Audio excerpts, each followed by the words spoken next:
Test, test. Mayday, mayday. Houston, we have a problem. Bonjour à tous. Ah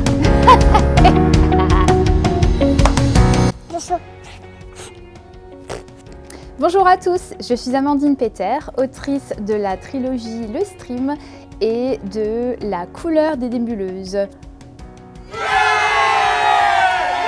Il faut acheter ce livre qui est paru chez Explora Éditions parce que non seulement vous soutenez une jeune maison d'édition qui est géniale et qui promet du lourd, et ensuite aussi parce que vous me permettez de acheter à manger et des combinaisons comme celle-ci. Donc voilà. Alors, je dis ça, je dis rien, c'est une duologie et le deuxième tome va sortir très bientôt. C'est le moment d'acheter le tome 1. Et aussi, qu'est-ce que je voulais dire ? Vous pouvez me suivre sur Instagram et Facebook. Je partage des avis de lecture et également des conseils d'écriture. Et vous devez t'inscrire à ma newsletter. En allant sur mon site internet, vous pouvez vous inscrire à ma newsletter qui va vous permettre aussi d'avoir du contenu en avant-première et des petites surprises qui sont réservées uniquement aux subscribers. Alors aujourd'hui, je vais faire cette petite vidéo pour vous parler des erreurs à traquer quand vous travaillez votre premier jet. Alors, spoiler alert! Votre premier jet est mauvais. C'est comme ça pour tout le monde, pour les écrivains débutants, pour les écrivains avancés, pour les écrivains experts, pour les dieux de l'écriture. On ne considère jamais qu'un premier jet est terminé. Il y a forcément du travail à faire et c'est pas grave d'ailleurs parce que le premier jet c'est un peu une vomissure de vos idées, de votre histoire, des choses que vous ressentez fort et que vous mettez sur papier, ce qui est bien. Mais il va falloir ensuite travailler votre style et il va falloir corriger des erreurs communes qu'on voit surtout dans les premiers jets et surtout dans les premiers jets de débutants. Je vais vous donner ces guidelines en fait pour vous améliorer. Si vous voulez des exemples, je les donne sur mon Instagram et sur mon Facebook. Comme ça, vous pouvez les lire. Je trouve que c'est plus facile que d'en parler en vidéo. Je publie en fait régulièrement des posts sur l'écriture et vous pouvez y retrouver justement des exemples. Alors, premier point. Les adverbes. Les adverbes. Je pense que vous en avez entendu parler en long, en large et en travers. Ça se retrouve classiquement dans toutes les vidéos, dans beaucoup de vidéos d'écriture. Pourtant, je vois encore beaucoup d'utilisation massive d'adverbes dans certaines œuvres publiées. J'aime pas ça en fait, les adverbes, ça m'énerve. Ils sont lourds, ils alourdissent le récit, ça fait 2 fois lourd. Ils riment, c'est les adverbes qui se terminent par « ment ». Gentiment, lourdement, péniblement. Et quand on lit dans une lecture et qu'il y a toutes les 2 phrases un ment, en fait c'est chiant. On sort du vécu, du moment et de l'expérience pour s'attacher en fait à la forme au lieu du fond. Et ça c'est une chose en tant qu'écrivain que vous ne voulez pas. Vous ne voulez pas que votre lecteur s'arrête sur la forme. Vos mots doivent pouvoir les transporter. Ils doivent pouvoir oublier qu'ils sont en train de lire. Il y a des façons d'éviter les adverbes. Déjà, ce que je vous conseille de faire, c'est de surligner et de mettre en surbrillance vos adverbes pour voir si vous en utilisez beaucoup, moyennement, pas assez, trop, bref. C'est rarement pas assez d'ailleurs. Soit, en fait, ils sont pas nécessaires et vous les retirez, soit ils sont nécessaires et vous les laissez. Mais pour ça, j'ai plus d'exemples que vous trouverez sur mon Instagram et mon Facebook. Deuxième point, c'est ce qu'on appelle en anglais la purple prose. J'ai pas vraiment trouvé d'équivalent en français, mais moi j'appelle ça la prose à l'eau de rose. Je pense que c'est bien traduit. C'est ce que, moi la première, tout écrivain, surtout quand on commence, en fait on a envie de montrer qu'on sait écrire. Savoir écrire, ce n'est plus utiliser des mots à rallonge avec minimum 6 syllabes. Et si jamais vous n'êtes pas obligé de prendre le dictionnaire pour savoir ce que ça veut dire, c'est pas bon. Voilà. Les meilleurs écrivains ne sont pas ceux qui utilisent les plus jolis mots, ce sont ceux qui arrivent à vous faire passer des émotions, à vous faire trembler dans votre siège, à vous faire pleurer, à vous faire vous attacher à des personnages avec des mots simples. Dans mes lectures, je trouve que c'est Colleen Hoover qui, voilà, elle utilise un vocabulaire de tous les jours. C'est des histoires qui se passent dans la vie de tous les jours. Elle arrive à m'émouvoir d'une force, mais c'est parce qu'elle dit des choses fortes, c'est pas parce qu'elle utilise des mots forts. Voilà. Stephen King arrive à vous faire chier dessus en utilisant des mots simples. Le piège, c'est d'utiliser le dictionnaire des synonymes en recherchant volontairement un mot qui soit plus compliqué ou plus savant. Le dictionnaire des synonymes est super précieux, je l'utilise tout le temps, mais ne cherchez pas à rendre votre texte plus complexe. Ce n'est pas parce que les mots sont compliqués, phrases longues et poétiques, que le contenu est bon. En fait, le secret, c'est d'utiliser votre vocabulaire. Votre vocabulaire, vous pouvez l'enrichir en lisant. J'ai perdu mon post-it.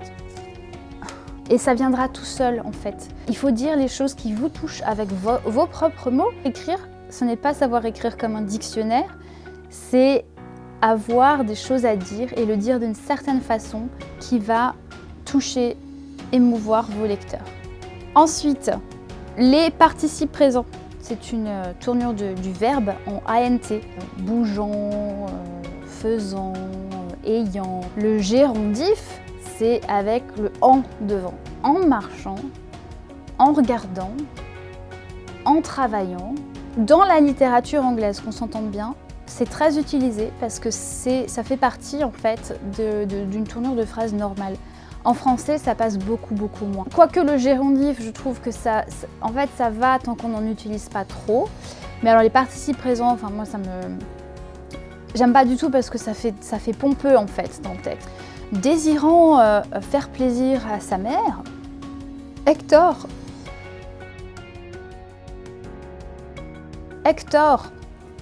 lui acheta des fleurs. Ça peut être très lourd et vraiment, surtout s'il y a une ambiance moderne, on n'est pas dans une ambiance moderne avec un vocabulaire littéraire, en fait ça colle pas trop. Essayez aussi peut-être de les mettre en surbrillance et voyez si vous en utilisez beaucoup ou trop. Ensuite, les répétitions. Les répétitions, alors bien sûr, on ne veut pas de répétition quand on écrit un roman, mais c'est pas non plus la peine de traquer vos répétitions jusqu'au dernier mot sur Antidote et changer absolument tous les mots, parce qu'en fait c'est ça qui va avoir l'air faux à la fin. Les répétitions peuvent être intéressantes dans un texte, elles peuvent insister sur quelque chose, surtout des sortes d'allitérations d'une phrase à l'autre pour insister sur un concept ou une émotion. Parfois, il y a des choses qui ont un nom et il faut appeler un chat un chat. C'est-à-dire que si c'est un nom particulier pour un objet dans la pièce, je sais pas, votre héroïne est dans une pièce où il y a un sceptre. Un sceptre, je suis désolée, il n'y a pas 36 000 façons de dire sceptre. Alors, si dans une phrase vous dites sceptre et dans la phrase d'après le bâton orné d'une tête d'aigle ou ça...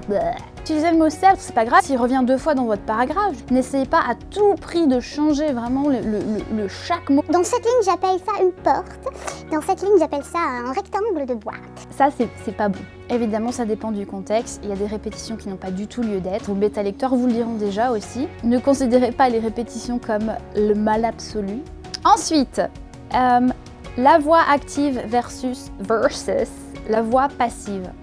La voix active est toujours préférable à la voix passive parce qu'il y a une impression d'action, donc il se passe quelque chose, c'est plus intéressant que quelque chose c'est quelque chose qui se passe, c'est toujours plus intéressant que de subir quelque chose en fait. Ouais, ça m'a l'air juste. Au lieu de dire le bâtiment qui a été érigé, on va dire le bâtiment que le peuple a érigé, que les ouvriers ont érigé, qu'ils ont érigé. Donc ça c'est simple, je crois qu'il n'y a pas trop de choses à dire, c'est une notion aussi récurrente et assez classique. On préfère la voix active à la voix passive. On essaye de détecter cette voix passive pour la transformer autant que possible en voix active. Ensuite, les mots filtres. Alors, en français, je suis pas sûre qu'on appelle ça comme ça, mais c'est un terme anglais. Filter words. Ce sont des mots qui mettent un filtre entre vous et l'histoire qui est en train de se dérouler. Les mots filtres, c'est tout ce qui réfère à vos sens. Au lieu que le lecteur ressente, le lecteur va voir le héros ou l'héroïne ressentir. Le lecteur doit oublier que le héros et l'héroïne existent et que ils doivent penser que c'est eux, en fait, qui vivent l'aventure. Donc, on va essayer de traquer tous les mots « je vois »,« j'entends »,« je sais »,« je crois »,« je ressens ». On va essayer de tourner les phrases différemment pour enlever ces mots filtres là. Je vois enfin le bateau arriver dans le port. Bah, on va tout simplement écrire le bateau arrive enfin dans le port. Voilà. On a retiré le filtre, la scène est plus vivante, on est plus absorbé. On est plus absorbé dans l'histoire. Le dernier point, alors attendez, ça fait combien je compte? 1, 2, 3, 4, meuf, pas du tout préparé. Tout le contenu de cette vidéo est sur The Post-it. 1, 2, 3, 4, 5, 6, 7. Septième, j'aime pas le chiffre 7, mais bon, tant pis. C'est les adjectifs. Vous n'avez pas besoin de coller un adjectif à chaque nom. C'est pareil pour les adverbes. Là, il n'y a pas besoin de coller un adjectif derrière chaque nom. On pense que ça enrichit toujours, mais pas toujours. Waouh, super conseil. Le grand homme entra dans la pièce sombre et brandit son épée acérée pour couper la tête chevelue de l'ogre énorme. Waouh, c'est vraiment nul. C'est pareil, ça alourdit beaucoup le texte. Essayez de trouver des mots des mots qui en eux-mêmes sont assez forts pour ne pas avoir besoin d'adjectifs. Bien sûr, les adjectifs sont nécessaires pour indiquer vraiment une texture, une couleur ou voilà, plein d'autres raisons. Il ne faut pas que dans votre texte, ce soit systématique. Voilà. C'était cette erreur à traquer dans votre premier jet pour l'améliorer. Et si vous vous demandez pourquoi vous devriez suivre les conseils d'une auteure en combinaison chat-licorne, figurez-vous que je me pose la même question. Vous pouvez retrouver des exemples précis par rapport à tout ce que je viens de vous dire sur Instagram et Facebook.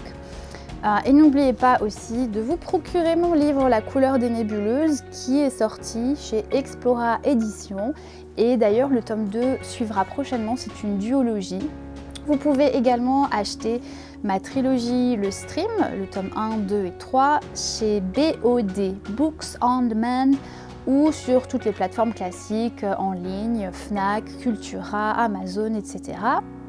Et bien sûr, si vous avez quoi que ce soit à dire, si vous pensez que tout ce que je dis c'est de la merde, ou si vous pensez que tout ce que je dis c'est des bons conseils, vous pouvez commenter.